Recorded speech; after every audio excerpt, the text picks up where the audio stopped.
Close your eyes and think back to a time when life was slower, simpler, and full of wonder. A time when kids in Britain roamed the streets on their bikes, played outdoors for hours, and didn't have the distractions we have today. The 1970s were a magical time to grow up. No smartphones, no social media, just long summer days and memories that would last a lifetime. In this video, we're going to take a journey back to the 1970s, a time when childhood was all about real experiences, simple joys, and unforgettable moments. From School Milk to Blue Peter, and from vinyl records to Panini sticker albums, let's dive into 16 unforgettable things about being a child in 1970s Britain. 1. School milk in glass bottles. The iconic school milk. Every morning we'd line up at school and there it was, our little glass bottle of milk, sitting on the windowsill. It wasn't always the coldest or freshest, but it was part of the rhythm of the day. And yes, that foil cap wasn't just a cover, it was a little prize. Remember peeling back the foil, sipping through the straw, and sometimes battling against the collapsing straw? There was something special about those warm, sunny afternoons, when the clink of milk bottles echoed through the school halls. The glass bottles may have disappeared, but the memories? They linger. When the milk vanished in the early 70s, it marked the end of an era, and we felt it.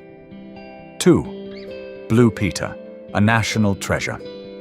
In the 1970s, Blue Peter wasn't just a show, it was a ritual. It was the one TV program every child had to watch. When the theme music played, everything else stopped. You learned how to make things from old washing-up bottles, followed along with animal segments that made you wish you had a pet with a bigger personality than your teacher, and of course, there were the Blue Peter badges. Getting one of those was like earning a medal. It wasn't just television, it was a connection to something bigger, something that made you believe that you could do it too. For a generation, Blue Peter wasn't just entertainment, it was inspiration. 3. Saturday morning cinema clubs. Before streaming services took over, Saturdays were made for the cinema club. For a few coins, kids would pour into darkened theaters, settling into their seats for cartoons, short films, and the occasional feature. There was an undeniable magic in the air as the projector started up, the room buzzing with excitement. The whole experience, the sticky floors, the smell of popcorn, the community of kids sharing the experience, was unlike anything else. These Saturday mornings were an adventure, and every week brought a new thrill. You'd walk out of that cinema with your heart full, already looking forward to the next Saturday. 4. Walking to school alone. Imagine walking to school without a parent holding your hand, without the constant worry of safety. It wasn't a rare thing back then. It was freedom. Walking to school was a rite of passage. There were no smartphones or text messages to check on you. It was just you, your friends, and the familiar route. You learned road safety, but more importantly, you learned independence. That short walk to school was a little moment of control in a world that sometimes seemed to move too fast. 5. The vinyl revolution. Before playlists, there were vinyl records. Music wasn't something you just clicked on your phone, it was an event. You'd pull out a record, place the needle carefully on the groove, and wait for the sound to fill the room. Album covers were works of art. Lyrics were something you read and memorized, and the experience of listening to an album from start to finish was sacred. It was about more than just music. It was about the connection to the sound, to the album, to the moment. The crackle before the first song, the weight of the record in your hands, and the excitement of discovering new music. These are things that defined a generation. 6. Panini stickers and the magic of collecting. Who can forget the magic of Panini sticker albums? You'd trade with friends, hoping to get that elusive sticker to complete your album. There was no greater triumph than filling the final slot, the satisfaction of the complete set.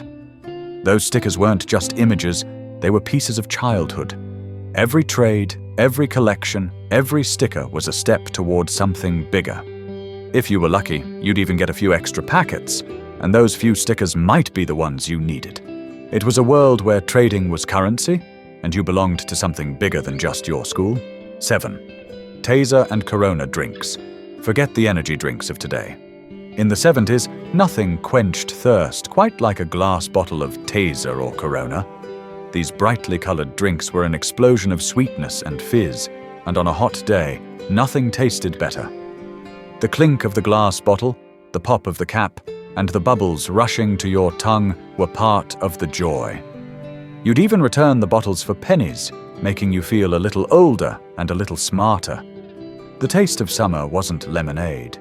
It was Corona, the drink that made every day feel special. 8. Spangles and Dip-Dab sweets were magical in the 1970s. Spangles, with their shiny wrappers and fruity flavors, were every child's favorite treat. You'd suck on them slowly, savoring each moment. And then there was Dip-Dab, a combination of a chalky lolly and fizzy sherbet. It was a messy treat, but oh, was it fun! You'd dip the lolly, dunk it into the sherbet, and feel the fizz in your mouth. It wasn't just about the sweets, it was about the experience. It was about sharing these tiny moments of joy with your friends, the sticky fingers and the sugary smiles. 9. Long summer holidays. The summer holidays of the 1970s felt endless. No school, no responsibilities, just the wide open sky, the endless opportunities for adventure.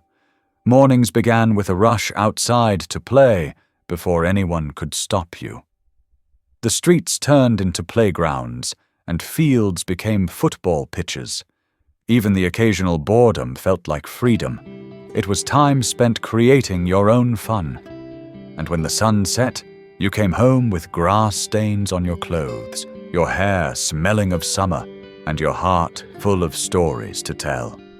10. The rally chopper. If you had a rally chopper, you were the king of the street. It wasn't just a bike, it was a status symbol. With its high handlebars and thick padded seat, the chopper was the bike everyone wanted to own. You'd race through the streets, showing off your wheels, and every scraped knee felt like a badge of honor. The chopper wasn't just a mode of transport, it was an experience, a piece of your identity, a way to show the world you were on top. 11. Sunday Radio Top 40. Before the internet, there was radio. And nothing beat the thrill of Sunday afternoon Top 40 countdowns on Radio 1. The excitement of hearing your favorite song and hoping it would climb the charts was an essential part of growing up. You'd gather around the radio, fingers poised on the record button, praying that the DJ wouldn't talk over your favorite track. Those Sunday countdowns weren't just about music. They were about sharing moments with family, friends, and the entire nation. 12. Board games and family nights.